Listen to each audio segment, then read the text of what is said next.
Et bienvenue dans cette nouvelle émission. C'est François, j'espère que tu vas bien pour cette toute première émission podcast de l'année.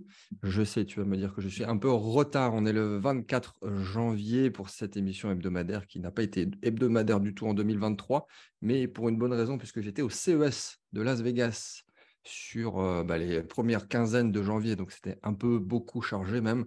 On a parlé Web3 beaucoup, on a parlé crypto, on a parlé blockchain, et justement, c'est le sujet de cette émission. On n'a pas un, mais deux invités. Ça va être superbe, vous allez voir. Alors, j'ai eu la question récemment, qu'est-ce que tu conseilles en ce moment? Est-ce que tu n'as pas une ICO? Est-ce que tu n'as pas un petit projet intéressant? Avec mes critères, bien évidemment, à la fois d'investissement et de projet, d'appétence, projet français, un projet qui me parle. Et c'est chose faite, on va en parler. Je pense que ça va être une émission très, très passionnante et qui risque de durer un petit peu. Donc, je vais laisser la parole à mes invités. Ça fait très, très, très longtemps qu'on n'a pas fait une émission à trois, mais c'est très dynamique et ça va fuser dans tous les sens. Donc, est-ce que, messieurs, parce qu'il s'agit de deux messieurs, vous pouvez d'abord vous présenter personnellement en quelques secondes et enchaîner de suite sur la présentation de votre bébé, de votre projet? Pas de souci. Bonjour à tous. Donc, Tony Bouquier, CEO de Banksport et plus précisément de Ovaly, le produit dont on va parler en suivant. Et donc, je laisse Florian se présenter. Donc, enchanté, moi c'est Florian, je suis le CCO de Bank Sports, pareil, en charge du développement du projet Ovaly, qui est un projet qui tourne autour du rugby. Ok, super. Est-ce que vous pouvez nous en dire un petit peu plus peut-être sur les prémices du projet? Déjà, comment vous vous connaissez, comment vous êtes rencontrés, et comment le projet est venu, parce qu'on peut le citer maintenant, Ovaly. Ouais. Comment ça a arrivé, comment vous en êtes arrivé là aujourd'hui? Alors, on va aller en profondeur. J'ai une petite question pour vous, mais déjà sur le début de l'aventure, c'est toujours très intéressant de faire un petit storytelling. Oui, c'est assez simple en plus. On est des gros fans de fantasy à la base. Tony et moi, on jouait énormément au fantasy NFL, fantasy football. Et on a joué au rugby toute notre vie. Au bout d'un moment, on se posait la question pourquoi il n'y avait pas de fantasy rugby.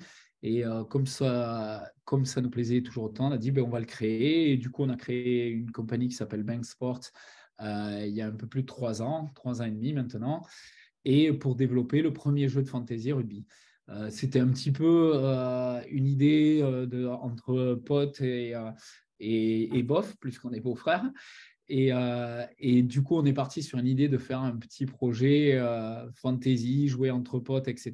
Puis on a dit, si on le fait bien. Donc, on a créé une compagnie, on a commencé une levée de fonds, puis on s'est rendu compte qu'il fallait quand même beaucoup de moyens pour développer une application de fantasy. Et surtout qu'on était très exigeant par rapport au degré de la qualité de notre fantasy qu'on voulait faire. Et donc, du coup, on s'est lancé dans ce projet. On est devenu partenaire de la Ligue de rugby, des clubs, de Canal+. Et en fait, tout ce projet nous a servi de MVP. Et quand on a commencé, il y a eu l'avènement du Web3, on était nous énormément intéressés par ça, on suivait le projet de loin. On a dit, c'est le moment de commencer à penser à déployer sur le Web3 notre jeu. C'était il y a à peu près 2 ans qu'on a commencé à en discuter. D'accord. Ensuite, il a fallu parler de comment on allait pouvoir le faire. Entre-temps, il y avait Sorare qui a éclaté. Et donc, ça a confirmé notre envie de vouloir le faire. Et sur les mêmes principes, on a commencé à déployer, trouver les bons acteurs, s'associer avec les bonnes personnes, parce que ça demande aussi beaucoup de techniques, de connaissances. Et à partir de là, on a commencé à développer le projet. Je vais laisser la main à Tony qui va vous expliquer un petit peu plus. Je mets juste une petite précision au cas où il y en a qui ne savent pas ce que c'est le fantasy. C'est des jeux dans le sport où, en gros, on est manager d'une équipe virtuelle et dont les performances dans le jeu sont basées sur les performances réelles des joueurs sur le terrain dans la vraie vie, quoi. Donc, j'en sais rien, dans le foot, si vous avez Mbappé dans votre équipe et qui marque ce week-end avec le PSG, mais il marque dans votre équipe dans le jeu aussi. Ça, c'est le principe des jeux fantasy. Et ça demande déjà que ça existe aux États-Unis, mais qui se développe un peu partout mondialement, et notamment, effectivement, sur le côté Web3, comme disait Florian, avec l'avènement, pour tous ceux qui connaissent un peu le Web3, de Sorare, qui a développé ça dans le foot et aujourd'hui le développe sur le basket, le baseball, tout ça aux États-Unis et qui clairement va dans le sens un peu des attentes des nouvelles générations sur une nouvelle façon de consommer effectivement le sport via ce type de jeu et via la blockchain en devenant aujourd'hui propriétaire de tous ces achats grâce à la technologie aussi des NFT. Ok, parfait. Merci beaucoup, messieurs. Alors, effectivement, c'est aussi pour ça que je voulais vous mettre en avant. Alors, il y a une token sale, on va en reparler plus tard, mais je le dis dès maintenant. J'aurai des tokens, enfin, je suis investisseur techniquement dans le projet. C'est à la fois le marché qui m'intéresse, à la fois la thématique. On est dans le sud, là, tu parles de foot, mais on est dans le sud. Et surtout que c'est très, très, très, très solide. Parce que on a, bon, déjà dans la vraie vie, quand on parle d'equity, de start-up, on en a 9 projets sur 10 qui périclitent. Dans les cryptos, on est peut-être plus proche de 99% sur 100 qui périclitent. Hein. Ça fait des années qu'on a cette chaîne. Je parlais de projets qui n'existent plus. J'ai parlé de projets maintenant par contre, qui ont explosé. Votre projet, vous avez l'avantage d'en avoir beaucoup plus que la plupart des projets qui font une levée de fonds. Et vous avez des partenariats extraordinaires avec des joueurs, avec des ligues, et vous charbonnez comme jamais. Et notamment, vous avez la deadline de la fameuse Coupe du Monde qui sera là cet été de rugby. Donc, pour aller un petit peu plus loin, comment vous faites de l'argent? Quel est le business model d'Ovaly? Alors, c'est assez simple et c'est justement ce nouveau modèle un peu grâce au Web3 qui nous ont plu et qui font en fait que ça peut marcher. C'est voilà, donc, ce qu'on appelait Play to Earn avant et maintenant plutôt Play and Earn parce qu'on veut vraiment mettre l'accent plus sur l'expérience de jeu. Mais c'est vraiment ce système où voilà, l'utilisateur va acheter des cartes à partir duquel il pourra jouer, effectivement, qu'il va les utiliser dans un jeu. Sur cet achat de cartes, il y a une partie des revenus qui revient, on va dire, aux institutions, donc en gros aux joueurs, aux clubs, aux ligues, directement, qui détiennent les droits d'image, du championnat, enfin un peu tout ça, et qui permet de les rétribuer, elles, sur cette partie-là. La plus grosse partie des revenus, effectivement, de toutes ces ventes-là sont reversés dans le jeu, justement pour incentiver les joueurs et qui est vraiment ce côté je joue et j'ai le potentiel de gagner soit des cartes, soit de l'argent directement. Et ensuite, forcément, une partie pour nous, pour évidemment avoir une rentabilité sur le projet.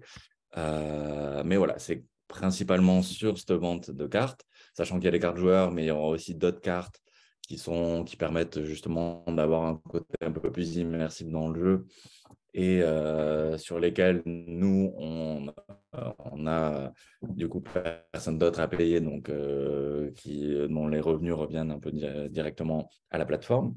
D'accord. Au-delà de ça, il y a le marché secondaire sur lequel les joueurs peuvent se revendre les cartes, sur lesquels il y a un petit pourcentage de frais qui s'appliquent, qui là reviennent à la plateforme, qui font une deuxième source de revenus et dont l'objectif est clairement en fait justement que on favorise nous par le jeu le besoin d'aller tout le temps acheter des nouvelles cartes, ces échanger, en revendre une, en racheter une, et qui fait qu'il y a une économie qui tourne dans le jeu. Et donc nous, vu qu'on prend un petit pourcentage à chaque fois, amène encore plus de rentabilité au projet. Donc ça, c'est vraiment les points, on va dire, un peu majeurs. Et après, il y a d'autres sources un peu secondaires, soit un peu plus Web3 via potentiellement ensuite du stacking, du token ou des NFT. Voilà, il y aura plein d'autres fonctionnalités. Mais la source principale, c'est vraiment lié à la vente des cartes de base et potentiellement après, voilà, d'autres features un peu du jeu avec le fait de pouvoir payer pour avoir certains avantages ou certaines compétitions un peu spéciales qui amèneront encore d'autres petites sources. Mais le principal est basé là-dessus. Et c'est un modèle qui, si on reprend l'exemple de Sorare, qui fonctionne très, très bien et très rentable. Voilà, ils ont fait plus de 300 millions de chiffre d'affaires l'an dernier. Ils sont évalués à 4 milliards. Donc, ouais, je pense qu'ils ont Oui, prouvé que on a ça vu que fonctionnait bien. c'était 2021 où effectivement ils ont Ouais. montré que c'était un Ouais, business model qui fonctionnait et qui utilisait le Web3 et qui avait un énorme potentiel. Donc, oui. après, c'est clairement ce qu'il faut souligner, c'est que c'est pas du NFT pour du NFT. Tu as une grosse utilité. Tu peux investir sur des cartes de gros joueurs, comme ça se fait dans Sorare quand tu vas acheter une carte de Messi ou de Ronaldo. Tu peux faire un investissement sur des jeunes joueurs, miser sur des petites cartes et espérer une valeur collection qui va augmenter ou baisser en fonction du joueur que tu auras choisi. Mais la réalité, c'est que derrière, tu vas aller tous les week-ends concourir pour gagner des expériences. On a aussi, dans ce que n'a pas cité Tony, tu as des tickets pour les matchs parce que le fait d'être un gros partenaire des ligues, des C'est bien ça. ligues, Hein. on a aussi une expérience club, c'est-à-dire que si tu aimes le rugby, tu vas gagner des maillots, des ballons, des places de match toute l'année. Il y aura Des des expériences opérations. VIP pour Voilà. assister Les à des clubs entraînements. s'investissent énormément autour de nous et c'est là où où il y a un vrai projet, si tu veux. C'est quelque chose qu'on a mis du temps à créer, et c'est autour vraiment d'un produit très immersif. C'est pas qu'un produit simple, ça va amener énormément d'avantages et de potentiel autour du rugby et ça va être c'est un vrai plus du projet quand même. Ouais. Hmm. Au-delà, effectivement du jeu, c'est vrai que l'objectif global, c'est d'être un peu numéro un de l'entertainment sur le rugby dans le digital, quoi. Et via tout ce que ça peut amener, c'est du coup développer tout ce côté fan engagement en partenariat avec les clubs, avec voilà, énormément de possibilités de développement, notamment aussi via le token, qui arrivera sûrement effectivement un peu plus tard sur ce côté fan token, sur les possibilités potentiel de pouvoir, même pour l'utilisateur qui gagnerait les tokens, acheter ses billets de match ou son merchandising du club directement avec le token. Enfin, voilà, Bien sûr. il y a plein de choses qui sont possibles. Et nous, on va développer plein de différents modes de jeu également pour que voilà, la plateforme et de manière générale voilà, soit un peu le lien privilégié pour faire justement ce lien entre virtuel et réel. Donc, il y a le virtuel du jeu, du Web3, entre guillemets, mais toujours ramené au réel via justement ces partenariats avec les ligues, les joueurs, les clubs, qui permettent voilà, à chaque fois à lier tout ça un peu à la réalité et au sport en lui-même. Ok, non, non, non, mais c'est très clair. Je pense que c'est même plus que cohérent par rapport à vos propos, le marché, la demande, et c'est le moment. On en reparlera un petit peu après sur plus votre actualité, mais je vais vous poser quelques questions que je pose très souvent, pour ne pas dire tout le temps, aux fondateurs, pour voir justement leur implication et leur motivation et leur vrai potentiel sur le projet. Comme je dis souvent, le projet serait très bien, mais il y a aussi les fondateurs, parce qu'on peut avoir un projet génial, mais s'il y a des mauvais derrière, ça ne va Ouais. pas être fou. Et inversement, on peut avoir un projet qui semble moyen sur le papier, mais si derrière, on a des fondateurs qui sont géniaux, ça peut aller très loin. Donc, les premières questions qui sont plutôt soft, c'est pourquoi vous faites ça et pourquoi maintenant? Bah, comme tu avais dit, c'est pas, en fait, nous, ça date pas d'hier. C'est-à-dire qu'en fait, on est des vrais fans de sport en général, des gros fans de rugby. On est né dans une ville de rugby qui est Toulouse. Et voilà, Ah bah. ça a bercé toute notre enfance. Donc déjà, à la base, c'est une passion. C'est une vraie passion, si tu veux. Et après, grosse passion pour la tech, le fantasy. Donc forcément, là, on arrive au point culminant de notre carrière, entre guillemets, qui c'est de créer, de vivre de notre passion. Et là, tu ne peux pas avoir meilleur leitmotiv dans la vie et dans un projet que d'avoir cette opportunité de travailler dans ce que tu aimes. Oui, Et bien ça, sûr. Ouais. c'est le plus de plus qui fait que tous les jours, eh bien, tu te lèves et tu as la niaque et tu as envie parce que tu aimes ce que tu fais. Et c'est vrai que c'est exactement ce qui nous décrit. Exactement, je rebondis là-dessus. C'est vrai que ce côté passion, enfin, cumuler plusieurs passions qu'on a réussi à synthétiser dans voilà, un projet global. Moi, à la base, effectivement, dans ma formation, j'étais chef de projet, donc plutôt dans l'ingénierie construction. Donc aujourd'hui, c'est un domaine différent, mais en fait, j'applique un peu les mêmes outils en tant que CEO. Au final, je fais de la gestion de projet aussi. Mais la grande différence, c'est que je le fais pour moi dans quelque chose que j'ai créé qui me donne envie tous les matins de me lever parce que c'est un rassemblement effectivement de tout ce qui m'intéresse, c'est-à-dire le côté gaming que j'ai depuis tout petit et rugby sur la partie sport, cumulé voilà, dans un produit via en plus tout le côté intéressant des nouvelles technologies qui permettent d'évoluer à chaque Ouais, fois et vers de nouveaux horizons. Après, je ne peux que confirmer. Après, tu sais, ce qui est vraiment, qui peut vraiment donner un marqueur, si tu veux, c'est qu'on a commencé, on n'avait absolument rien. On a commencé dans un Ok. basement de mon un appartement à Londres, où j'habite maintenant. Et on a commencé avec rien. On a tout fait nous-mêmes, énormément d'heures de travail, beaucoup de réveils nocturnes pour travailler avant d'aller travailler. Et ça, c'est ce qui a fait notre vie pendant 3 ans C'est le pour principe du bébé, créer, c'est ça. développer, parce que tu y crois et parce que tu aimes ton projet. Ouais. Et ça, il n'y a pas meilleur curseur d'évaluation sur l'engagement que l'on a pu mettre. Ah oui, Et oui, oui. petit à petit, tu vois, on a créé les relations, on a ouvert les portes, on s'est battu pour avoir les portes ouvertes des fédérations, les portes ouvertes des clubs, les portes ouvertes des… On n'avait pas de nom qui était dans le rugby, tu vois, on n'a pas eu d'éléments qui nous a facilité. Après, on a su s'associer avec les bonnes personnes, nos cofondateurs.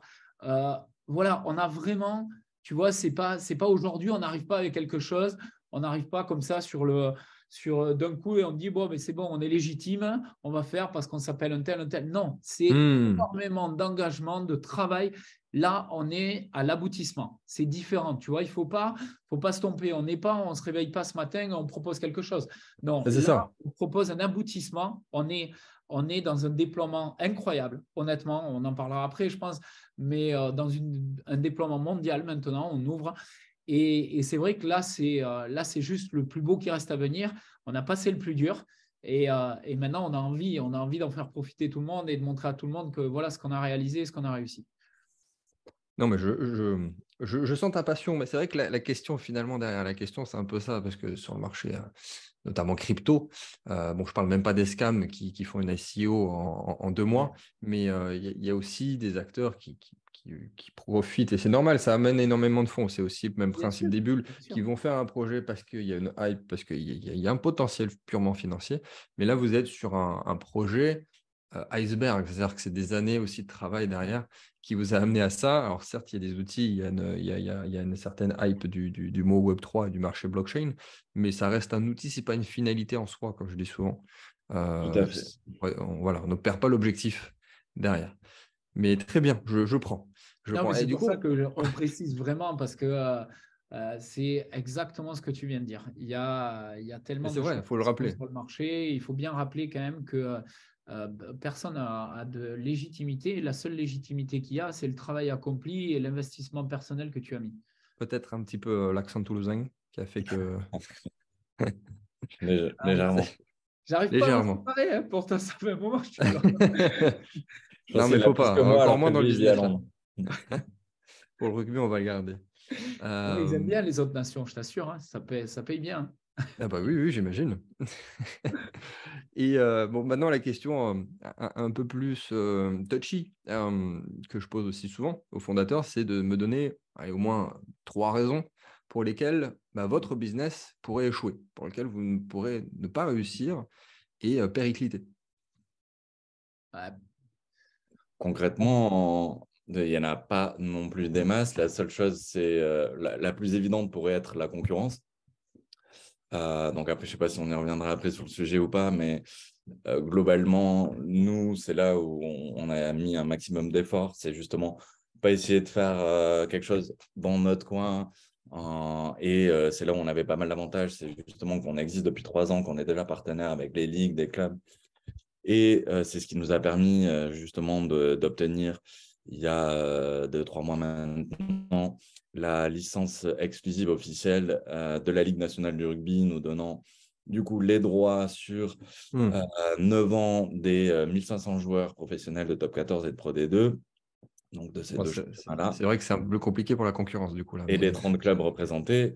Et donc, globalement, la Ligue française étant la plus puissante dans le rugby dans le monde, déjà, on avait verrouillé le meilleur marché, on va dire, potentiel. Et évidemment, donc, comme on disait, on a aussi beaucoup d'actualités. On est en train de se développer mondialement pour verrouiller à 100% le marché. Et donc, en gros, ce sujet de la concurrence, aujourd'hui, effectivement, même si on prend par exemple l'exemple d'un Sorare, parce que des investisseurs nous posent la question, est-ce qu'on n'a pas peur qu'un Sorare puisse un jour, vu qu'ils essaient de se développer, eux, ils ont un produit, ils ont montré que le modèle Oui, marche. c'est légitime comme question. Ils ont un produit assez simple qu'ils essayent, on va dire aujourd'hui, plutôt d'horizontaliser en allant sur d'autres sports. Forcément, ils se sont focalisés sur le marché américain d'abord avec le baseball et le basket dans un premier temps, mais évidemment, s'ils voulaient arriver sur le rugby, ils ont une puissance de frappe importante, sauf que maintenant qu'on a les licences exclusives et officielles, ils seraient obligés forcément de passer par nous, donc ça nous permet C'est ça. de Et nous, du coup, si ça arrive, vous faites quoi? Vous faites racheter ou... Non, après, tu sais, ça n'a jamais été un but premier et ça ne le sera Ouais. jamais. La réalité, c'est que, comme disait Tony, on est plus dans un déploiement autour du rugby, plus une verticalité, donc d'approfondir le sujet, d'amener une expérience beaucoup plus gaming dans notre jeu, beaucoup plus d'interaction avec les clubs, avec les ligues. Donc, même si ça se ressemble, je pense qu'il y a beaucoup de différenciants et c'est pas forcément dit que Sorare jette un œil sur nous ou que ça se recroise. Bon, tu vois, on a été invité dans leurs locaux pour d'autres sujets. Je dirais qu'il y aurait plutôt une cohabitation que truc. Après, tu ne sais pas dans le futur. Mais de toute façon, Oui. tu peux pas.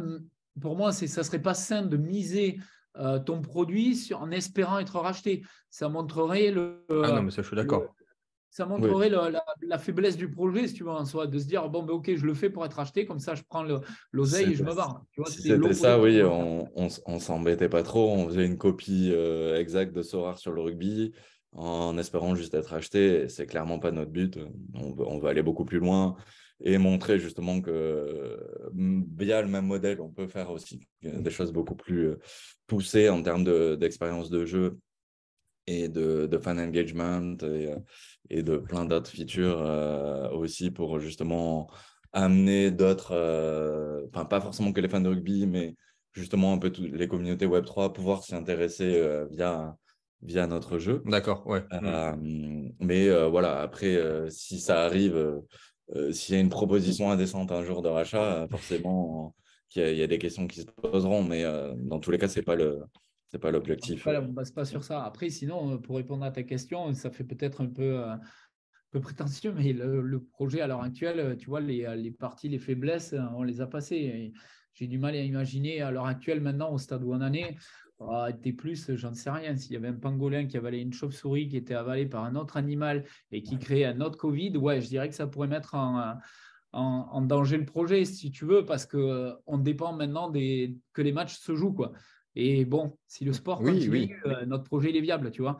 Oui, bah, finalement, bonne réponse, parce qu'effectivement, bon, après, les Oui, grandes ligues se sont adaptées très rapidement, quoi, mais il y a eu des Non, bien saisons sûr. sans Mais pour bon, un public. nouveau Covid où il n'y a plus un match, oui, c'est sûr que ça va être voilà. compliqué, mais Mais par contre, s'il n'y a plus de public, mais qu'il y a encore les matchs, nous, on est encore là. Tu vois ce que je veux ouais. dire? Ça favorise Oui, même. oui. Donc, après, Vous ne voilà. serez pas les seuls impactés. On ne veut pas paraître prétentieux, mais à un moment donné, tu sais, je pense que les parties faiblesses ont été passées, ont été travaillées. Il y en aura toujours. Il faut toujours se remettre en Et question pour avancer. en Mais amont du maintenant, projet, il y avait la partie technique où il y a quand même effectivement beaucoup de choses à développer et ça reste, c'est pas quelque chose de facile, il y a beaucoup de choses à créer. Mais il y a, enfin, les deux points les plus compliqués, c'est un peu le côté technique lié à la blockchain. Et en l'occurrence, on s'est associé à des acteurs majeurs dans ce domaine-là, que sont ERA 2140, un venture studio justement développé dans l'accompagnement de projets Web3, Ouais. et Pirates Lab également, qui est un startup studio. Oui. et aussi nous accompagnent sur tout ce volet technique et qui ont des références plus que réussies justement dans ces types de projets. Ils ont déjà Oui, développé mais des c'est ça. choses là-dessus. Donc, cette partie-là, en fait, elle est déjà en cours. La majorité du développement est extrêmement bien avancée, vu que la marketplace arrivera, si tout se passe bien, dans un mois, fin février. Et ensuite, l'autre souci, on va dire un peu technique, qui peut être compliqué dans ces types de produits, c'est la gestion des statistiques. Parce que vu que tout est basé sur les performances réelles des joueurs, il faut arriver à gérer justement toutes les datas liées aux événements donc, de ces matchs, les stats joueurs, des équipes, les calendriers. Et là-dessus, on s'est rendu compte quand on a créé le premier jeu que c'était effectivement pas du tout simple. Mais l'avantage, c'est qu'on a déjà cette expertise-là, nous, depuis 3 ans. Et on a essuyé déjà un peu tous les plâtres. On sait quels sont les risques et comment les traiter. Donc, Et on a plus tout, qu'essuyer les tout ce plâtres. On risque-là a est déjà pris, passé, entre guillemets. on a pris saison Covid, etc., changement de match, déplacement, truc. Donc, autant te dire que les plâtres, on les a essuyés, hein. Oui, c'est pas plus mal comme ça, vous êtes prêts, vous savez Non, mais c'est comment ça, si réagir. tu veux, ça nous a permis de développer des pare-feux, gérer les datas qui arrivent d'une certaine façon pour pouvoir éviter les problématiques de Game Week, de fin de journée, etc. Donc, tout ça, si tu veux, voilà, c'est encore une fois, c'est pas un projet c'est un projet nouveau, mais qui a énormément de développement derrière lui déjà, quoi. Et je finirai juste sur un point, parce que c'est vrai que plusieurs investisseurs nous l'ont déjà posé, justement sur les risques, en me posant la question, par exemple, par rapport aux NFT, qui ont peut-être moins la hype, ce genre de choses, où la hype peut baisser. Et clairement, enfin, c'est ce qu'a déjà dit Florian tout à l'heure, c'est que on ne fait pas un projet NFT où on vend des NFT et on espère en retirer de l'argent. À la base, nous, on crée une plateforme, une expérience de jeu, Oui. une expérience utilisateur qui utilise en partie la technologie des NFT pour ce côté Oui, bien vente sûr, vous n'êtes de pas en cartes. train de vendre non plus des images Et, de singes, et de chats ou de poissons, mais c'est c'est ça, un NFT utilitaire, pour revenir sur le C'est exactement. terme ça. Et sur le token même utility. secteur, justement, quand on a un peu préparé tout ça, quand on a fait un peu le benchmark du marché, de ce qui existait, je pense que le meilleur indicateur, c'était justement la comparaison entre NBA Top Shot, qui était une plateforme de vente de NFT vidéo de moments forts de la NBA, qui Oui, a littéralement explosé en pleine hype des NFT. Et c'est complètement craché dès que le soufflet un peu est redescendu. Et à l'inverse, un modèle comme Sorare, qui, oui, utilise des NFT, mais via un jeu, a fait que augmenter, même quand les NFT commençaient à descendre, quoi. Donc, ça prouve que clairement, en fait, le principal point, c'est d'avoir un vrai projet. Et oui. si ça utilise, enfin, si ça utilise la technologie des NFT, ben, c'est un plus. Effectivement, cette technologie permet justement ce côté rareté et possession qui est nouveau et qui est extrêmement intéressant à développer. Mais voilà, ce n'est pas une fin en soi. Donc, le plus important, c'est le projet et pas la technologie, entre guillemets. C'est ça. Mais même d'un point de vue global, il faut toujours se dire ça quand on achète un token ou un NFT. Oui, C'est-à-dire que souvent, c'est aussi un peu ça, le marché est encore jeune, mais les gens sont obsédés par le ROI du token ou du ROI du NFT. Et je suis bien placé pour le savoir, hein, parce que le nombre de remarques qu'on a en plein bear market, ouais, le truc, le token, le machin. À quoi il sert ton truc? À quoi il sert ton token? À quoi il sert ton... Même s'il valait zéro, est-ce que tu peux l'utiliser dans un écosystème voilà, que ce soit un marché de jeu, que ce soit un marché financier, que ce soit un marché... Enfin, qu'importe. Mais à quoi il sert? Alors que sinon, effectivement, si tu as regardé que le ROI, tu as envie de le revendre dans la foulée. Mais bon, ça, c'est un autre sujet. En tout cas, merci. clairement. Bonne réponse. Bon point pour Ovalie. Et je pense qu'on peut enchaîner sur une question que j'avais pour vous ensuite, vu que tu as commencé à l'aborder, Tony. C'est comment vous voyez le marché des NFT évoluer en 2023? On a eu une explosion en 2021, un marché un peu plus morose, on va dire comme ça, en 2022. 2023, alors bien évidemment que c'est lié au marché de la crypto et du Bitcoin, mais Moi, je on le dit vois comme un petit peu, si tu veux, un peu le renouveau. Ça a été un peu, tu vois, il y a eu le la hype, phénix. il y a eu la purge. Et là, maintenant, ça va laisser place aux beaux projets, si tu veux. Je pense qu'on va avoir beaucoup plus de projets avec des utilités, avec des, si tu veux, vraiment des choses pensées, je pense qu'on a mangé vraiment le pain noir avec d'un côté le bear market et qui a vraiment nettoyé un maximum de projets scam. Mine de rien, est-ce que ça n'aura pas fait du bien, si tu veux, à tout Si. ce marché-là? Ben, moi, j'ai tendance à le croire et que du coup, en 2023, tu vas avoir des choses beaucoup plus intéressantes. Je pense qu'au-delà de nous, tu vois, il va y avoir de beaux projets, des choses qui vont se développer avec des beaux partenariats, avec des belles technologies.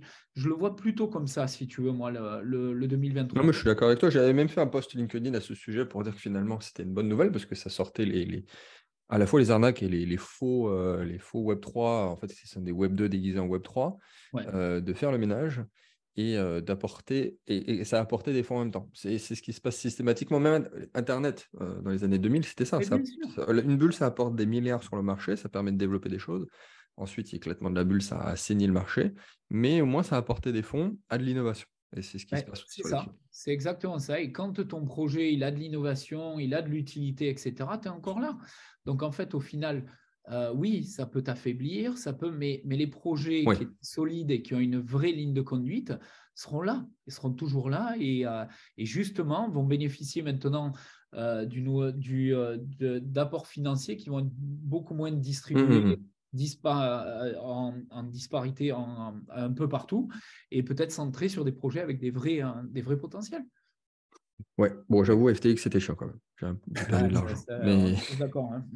On Tous est tous d'accord, mais d'accord. encore une fois, euh, est-ce que ça n'a pas fait un mal pour un bien pour aussi apporter la lumière sur les exchanges et qu'ils soient obligés de faire table rase de beaucoup de choses, qu'ils fassent plus attention, qu'ils soient ah oui, plus... bah, rien que 2 semaines après, tout le monde avait des audits de fonds, de réserves Exactement. pour toutes les plateformes. Donc, bien sûr que c'est bien. Voilà. Donc, tu vois, ok, c'est bien sûr, je ne vais pas te cacher, nous, c'est forcément, ça rend plus dur la levée de fonds, tu vois, d'un côté.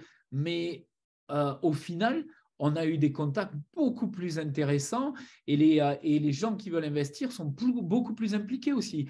Et tu amènes C'est ça. beaucoup plus de conseils, de valuation à ton entreprise quand ils investissent dedans. Alors que tu reprends un an avant, ça investissait partout, n'importe comment, et ça n'a amené aucune value dans ton projet. C'est Ouais, ça. Et comme on dit, ouais, c'est build in bear market. Et une fois que vous êtes prêt, justement, ce sera peut-être le exactement. cycle qui va vous faire profiter d'un marché aussi. Euh, Exactement, c'est vrai que c'est important pour nous et même à la base, hein, comme on disait, on vient pas, nous tous les deux, du Web3. Voilà, on s'est toujours intéressé, mais c'est vrai que c'était pas forcément notre expertise. Nous, c'était plus justement le côté jeu et rugby, enfin cette association des deux. Et dans toute la création du projet, bon voilà, on était très bien accompagnés, comme je disais, sur les différents associés qu'on a, et notamment aussi Mark Chain qui hmm, est voilà, une agence de communication spécialisée en qui nous a Web3, accompagnés aussi qui nous pour a notre bien levée de fonds. Ouais. accompagnés. Et par exemple, sur le côté token, à la base, dans toute la gestion du projet, tout notre, on va dire, plan et business plan a été établi en dehors de toute cette possibilité de levée de fonds via le token. C'est uniquement sur les fonds propres, sur la levée de fonds en equity, ce genre de choses. Top. Et on souhaitait que justement, on ne dépende pas d'une potentielle ICO sur le token, qui, voilà, en fonction du marché, pouvait être un peu variable.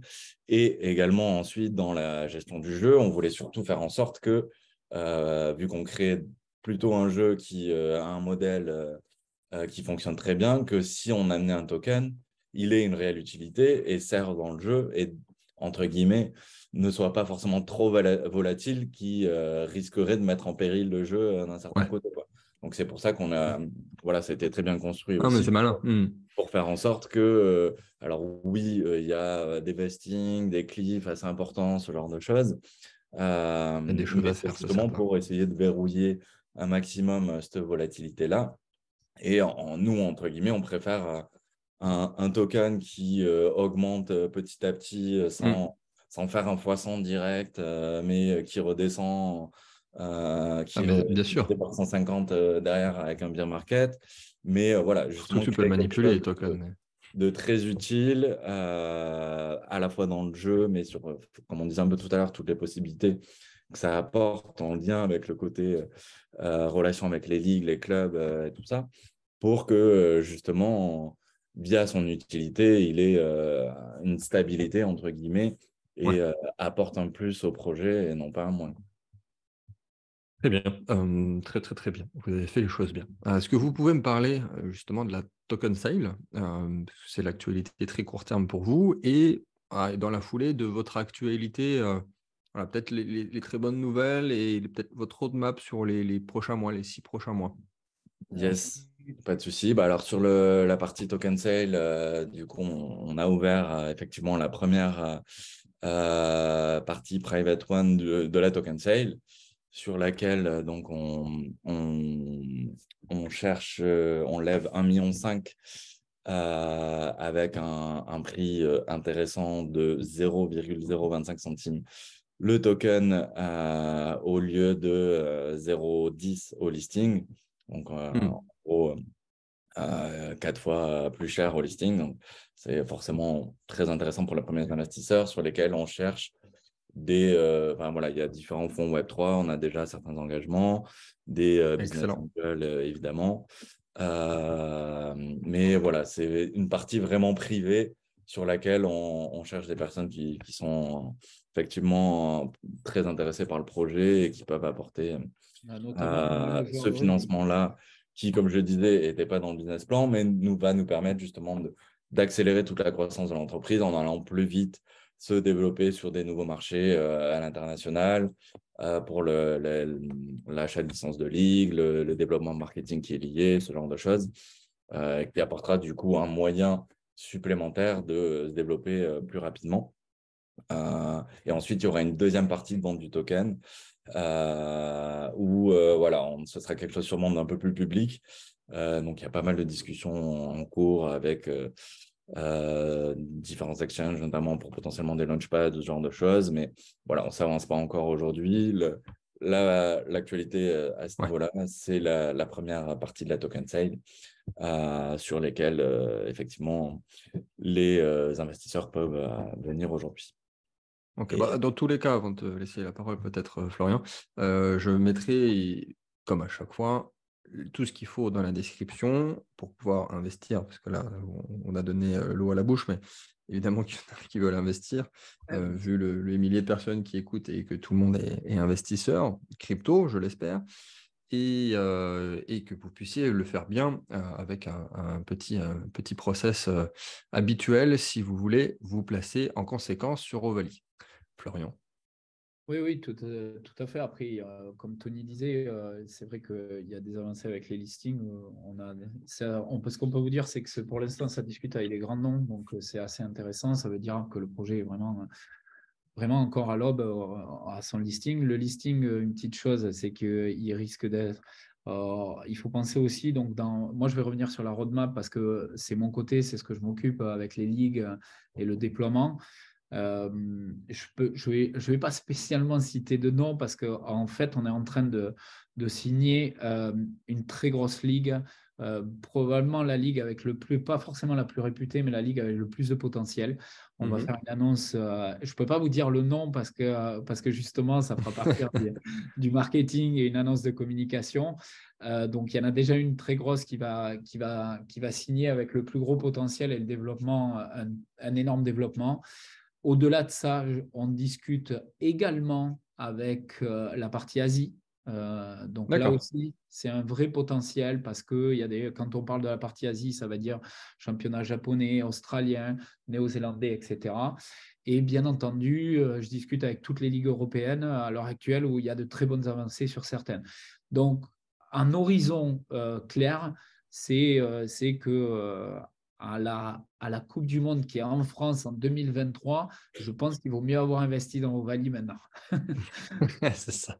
C'est ce que Bon, j'ai envie de vous dire. t'as presque envie de faire all-in hein, maintenant, mais Je conseillerais franchement que c'est maintenant. Et tu vois, et dans les investissements qui disaient, tu vois, même des personnes qui ne sont pas forcément familières énormément avec le token, on a énormément de joueurs professionnels qui achètent du token, tu vois, à l'heure actuelle. Et parce qu'ils croient au Bel indicateur, projet, ça. ils aiment le Joueur et développement. entraîneur.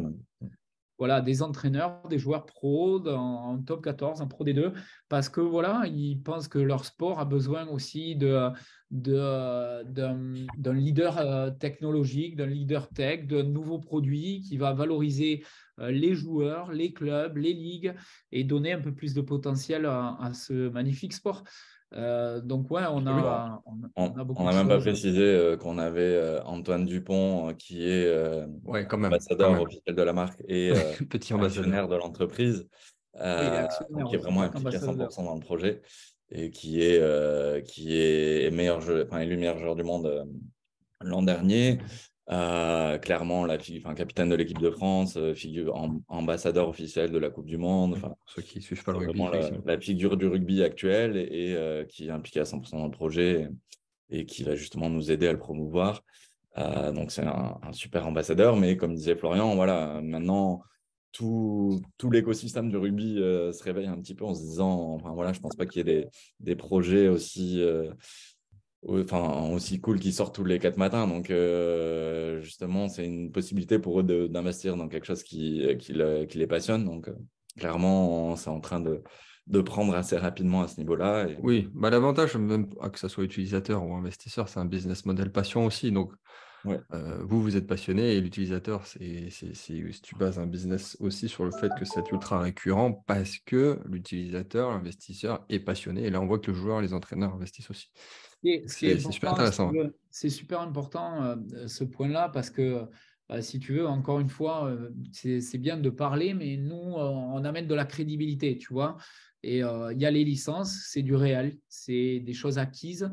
Tu vois, je peux t'annoncer, là, il y a Toulon qui fait une grosse annonce Web3 aujourd'hui sur un projet en partenariat avec Dorsroy et on y est dedans. Encore une Hmm. fois, on va être dans le projet avec eux. Tu vois, c'est du concret. On amène, il y aura des partenariats avec d'autres clubs, on développe, on aide les clubs. C'est pas qu'un seul projet, on ne parle pas que d'Ovalie, on parle de vraiment tout l'écosystème rugby qui nous a rejoints et qui nous rejoint.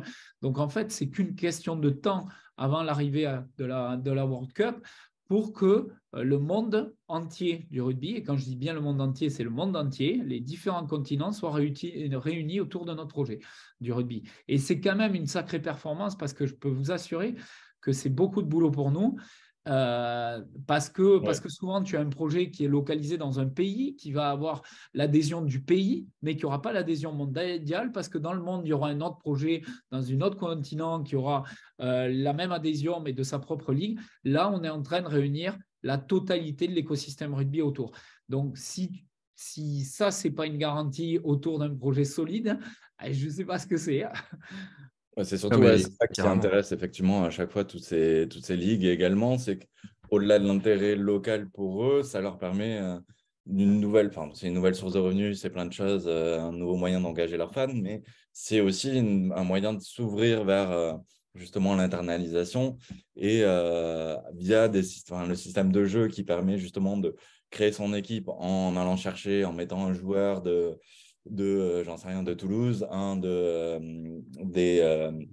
sais rien, des Irlandais du Leinster, des Australiens. Enfin, voilà, on peut aller chercher dans tous les pays et du coup offrir cette visibilité-là un peu à l'international, ce qui fait Ouais, que tout le monde va s'intéresser un peu plus. Et c'est quelque chose voilà, qui plaît effectivement aux grandes ligues, mais aussi aux petites, justement, pour s'offrir la visibilité via les grandes. Donc, il y a clairement cette adhésion autour du projet. Et là, donc, plus on avance avec certaines, plus les autres, en fait, on n'a même plus à vendre le produit, ils se vendent un peu tout seul. Après, c'est plus, on va dire, des questions de timing et d'avancer sur les questions de droit en termes de légal, ce genre de choses. Mais en tout à gros, fait. voilà, le boulot est fait là-dessus, quoi. Ok, non, mais génial. Bon, vous avez compris, pour les fans de rugby, c'est achat obligatoire. Pour les autres aussi. Ma question qui vient ensuite est un peu plus personnelle, mais qui est tout à fait logique avec votre roadmap, c'est à quoi ressemblent vos journées? Et vos nuits, parce qu'apparemment.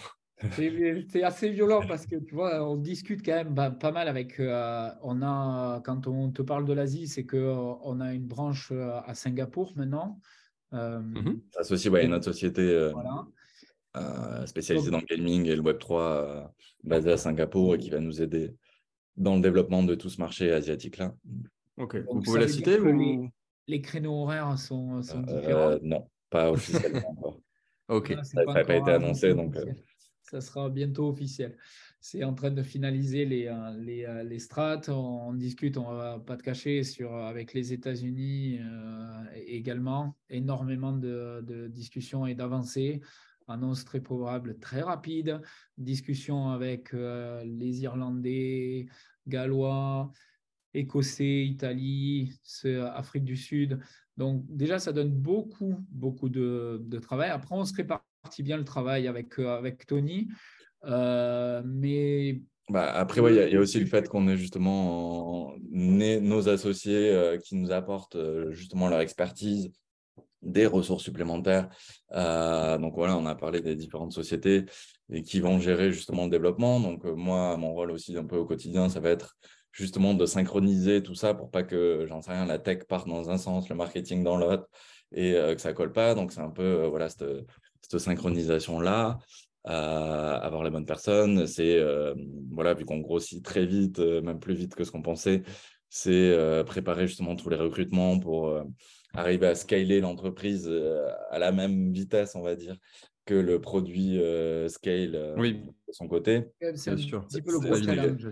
C'est des problématiques positives, hein, mais ça reste des problématiques à traiter un peu au quotidien, enfin des problématiques voilà, du boulot à Ouais. gérer forcément.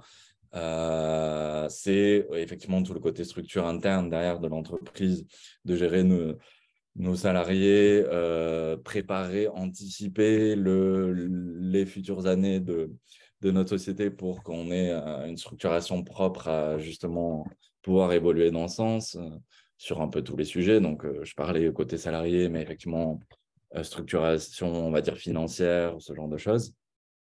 Ça va être donc effectivement ces questions après de gestion un peu continue. Une fois qu'on a signé les ligues, c'est top, mais derrière, effectivement, comme disait Florian, il y a des opérations qui se créent avec des clubs plus spécifiquement. Voilà, il y a plein de développements qui se font. Donc il faut arriver à jongler aussi avec tout ça. Et la partie aussi forcément qui est un peu la plus importante, en tout cas à mes yeux, c'est le côté produit où voilà, le développement est en cours. Niveau roadmap, donc la marketplace devrait arriver fin février, le jeu environ un mois et demi après, fin mars, début avril. Un mode spécial Coupe du Monde qui arrivera du coup pour la Coupe du Monde en septembre. Mais c'est voilà, si aujourd'hui ils sont déjà en train de développer toutes ces parties-là, en gros le produit est arrêté là-dessus, il n'y a aucun problème. Mais c'est justement, comme je disais, l'idée c'est d'aller beaucoup plus loin avec différents modes de jeu, de nouvelles features. Donc c'est effectivement avoir des réunions plus spécifiques, gamification, produits, features, sur justement anticiper, évaluer un peu le marché, anticiper quels sont les besoins de nos utilisateurs, les attentes. Donc là-dessus, on a de la chance aussi d'avoir, via notre premier jeu, une communauté de près de 50 000 utilisateurs qu'on connaît déjà bien. Voilà, même si c'est un produit complètement différent, on a déjà pas mal d'expertise là-dessus. Et on peut aussi les sonder justement pour voir qu'est-ce qui Ouais, pourrait être très bien. Ouais. intéressant à développer. Et donc, c'est voilà, l'écriture un peu des fonctionnalités et des règles de toutes ces nouvelles possibilités. Voilà, on réfléchit à des choses, par exemple, de digital, genre la manière d'un Pokémon Go, par exemple, de pouvoir aller récupérer des NFT dans les stades quand tu vas au match. Donc, pour C'est bon lier, ça. toujours pour ce lien de virtuel et réel, de mélanger un peu tout ça. Enfin, voilà, il y a plein d'idées de potentiel à développer. Après, il ne faut pas partir dans tous les sens non plus, on est d'accord. Donc, c'est pour ça qu'on essaie de créer un bon produit déjà de base, mais en tant que dirigeant, il faut aussi savoir effectivement anticiper tout le développement et les futurs besoins de nos utilisateurs. Donc, du coup, c'est plutôt du 5h15, 10h du soir, tous les jours. Et après, voilà, quand on aura, je pense que le challenge est vraiment lié à la structuration, le staffing à l'heure actuelle pour pouvoir onboarder les bonnes personnes, si tu veux, à chaque point clé, parce que tu as bien compris que le développement, il va être exponentiel, ça va être de plus en plus, ça va être de plus en plus de ligues, de continents, de produits. Donc, clairement, maintenant, l'enjeu, il est de le setup de la meilleure des façons pour que tout ne repose pas sur deux personnes, quoi. Oui, oui, voilà. Si vous faites ça toute l'année, vous allez finir un peu cramé. Possible. Mais Pas possible. La maman qui gueule à la maison après, sinon. bah, voilà, je pense à ça. Non, mais très bien, c'est excellent pour les investisseurs. En tout cas, c'est excellent. Ben, on va bientôt conclure cette émission. Il me reste 2 questions, une sérieuse et une un peu moins sérieuse. Pour conclure, comment vous vous voyez dans 10 ans? Personnellement ou le projet? De tout, Ah, c'est remarque, ça question développe libre. un peu ensemble. C'est vous avez 4 heures. On a 4 heures. Ah, moi, je peux répondre assez, moi, je vais dire de manière Toi, tu plus n'auras pas de rapide. cheveux blancs. Moi, j'aurais pas de cheveux Elle est blancs. facile celle-là. Florian Donc, en aura plus. 2033. 2033, c'est un peu l'objectif qu'on donnait au tout début de l'émission pour moi. Bon, je pense qu'on peut l'atteindre même bien avant. Mais si on est le leader mondial de l'entertainment digital du rugby, clairement, c'était l'objectif de départ en créant notre société. Et j'en serais forcément ravi d'avoir cette plateforme qui tourne avec toutes les nouvelles idées qu'on aura développées d'ici là, les nouvelles technologies peut-être que nous aura offertes le Web3 qui nous auront permis d'aller encore plus loin. Et donc d'avoir, voilà, j'en sais rien, la licorne du rugby ou Ouais. Est-ce qu'il y a je peut-être sais quelque pas si chose on arrivera là. d'inatteignable que vous pensez, enfin, peut-être un rêve, un truc qui est très compliqué, en tout cas pas à court terme, mais bien plus loin? Après, il y a rien d'inatteignable, hein, si tu veux. Il faut toujours se donner les moyens. Et après, la vie te dira si tu y arrives ou pas. Mais il ne faut jamais penser que c'est inatteignable. C'est sûr qu'il il y a plein de rêves, notamment si on a du succès, on rêve de pouvoir faire du caritatif et d'aider à sponsoriser des Hmm. équipes dans les quartiers difficiles, etc. C'est bien sûr que c'est un rêve. Avant tout ça, il va falloir réussir, il va falloir générer des revenus, il va falloir générer des bénéfices pour pouvoir faire ces investissements-là. Ça, c'est bien sûr que c'est le rêve parce que notre sport est un beau sport, parce qu'on a envie que tout le monde le découvre et d'en faire la promotion. Maintenant, Ouais. étape par étape, mais tout est atteignable, hein, dans la vie. Il y a plein de choses qu'on essaie de développer. C'est vrai qu'on n'en a pas parlé là, mais par exemple, le rugby féminin qui, on va dire, à l'échelle mondiale, Mhm. via les institutions, est quelque chose sur lesquels ils essayent clairement qui se développe bien. Il y a de plus en plus de joueuses et d'amatrices. Enfin, voilà, vraiment, ça se développe. Nous, c'est quelque chose qu'on souhaitait développer depuis le début, même via le premier jeu. Le problème actuellement, c'était que le fournisseur de données ne nous donne pas les données des championnats féminins. Donc, nous, on ne pouvait pas produire un jeu dessus. Ça arrive petit à petit. Là, ils ont sorti les données de la dernière Coupe du Monde en Nouvelle-Zélande en 2020, enfin, 2021, qui était reporté en 2022. Mais le développement du rugby féminin, voilà, par exemple, c'est quelque chose qui sera intéressant, enfin, qu'on souhaite développer. Et en fait, plus on arrivera, nous, à développer chaque strat et chaque possibilité qu'offre le rugby, voilà, du monde amateur, professionnel, féminin, masculin, potentiellement rugby à 7, enfin, les autres formes de rugby avec les Jeux Olympiques, par exemple. Voilà, il y a Ouais. énormément d'axes à développer. Et si dans 10 ans, on a réussi à tous les faire et presque on n'a plus de sujet, bah, je pense qu'on pourra dire qu'on a réussi et qu'on sera heureux. Après, voilà, chaque chose en son temps aussi. Et vaut mieux faire les choses bien et dans leur ordre, je pense, pour être sûr que ça marche. Très bien. Non, non, ça donne envie. Et je vous le souhaite. Merci. Toute dernière question. Qui va gagner la Coupe du Monde cette année? Voilà. Facile. Facile, c'est la France. Qui va gagner la Coupe du Monde, sauf qu'on ne peut pas citer la France. Et ça sera la finale. C'est pas la France, je mettrai une pièce sur les roues. Ok. Les Irlandais, moi, Ouais. je dirais la Ils sont Nouvelle-Zélande vraiment, vraiment forts. pour pas être. Moi, je D'accord. pense, Donc, Florian, on est sur l'Irlande. Tony, on est sur la Nouvelle-Zélande. moi, je pense que tout le monde a Hey, enterré un peu facilement les Néo-Zélandais parce qu'ils ont eu un petit trou d'air, mais ça reste la Ouais, Nouvelle-Zélande et le trou d'air, ils l'ont eu en gros suffisamment tôt pour se reprendre et se remettre au meilleur niveau d'ici la Coupe du c'est pas Monde. faux. Euh, donc, euh, donc, je pense moi, que je c'est eux pense qui qu'il y a feront plus peur. une Après, oui, montée les en Irlandais. puissance des nations européennes, quoi. Je pense qu'il y a une vraie montée en puissance des nations européennes qui ont des championnats qui sont de plus en plus forts, alors que les championnats du Sud s'affaiblissent, notamment avec des équipes sud-africaines qui sont Ça, parties c'était vrai. à la partie européenne. Donc, je pense ils sont revenus sur des championnats nationaux où ils s'affrontent moins entre les contrées qui étaient à l'époque l'Afrique du Sud, l'Australie, etc., où le niveau était beaucoup plus élevé avec l'Argentine, etc. Je pense qu'ils ont perdu en Hmm. intensité un peu via la dissociation des championnats, alors que l'Europe, je pense, devient de plus en plus fort et je pense que l'Irlande est Ça, un c'est pas vrai, faux. vrai candidat, quoi. Mm. Très bien. Bon, on en prend note, on réécoutera l'émission à la fin de l'année pour voir Ça qui va marche. gagner. Je ne sais pas ce qui a gagné, mais on verra bien ça. Ouais. Merci beaucoup, Après, messieurs. Alors, on pour peut faire la France conclure, quand même, hein. ben non, Soyons mais bien sûr, clairs. mais Tu nous as on a tous les obligés, trois hein. sur la France. Pour conclure cette émission, alors encore, merci infiniment, c'était passionnant. De nouveau, pour les auditeurs, vous avez tout le détail dans la description, pas besoin d'aller chercher plus loin. Si vous voulez investir, évidemment, je pense que là, vous avez eu envie. Où est-ce qu'on peut vous retrouver, Tony et Florian, autre part que White Paper, bien évidemment, sur les réseaux, sur Instagram, où ça, comment on fait? Oui, sur les réseaux, vous pouvez nous Ouais. trouver. LinkedIn. Discord, Twitter, Instagram, un peu partout. Après, est-ce que tu parles pour le projet ou pour nous directement?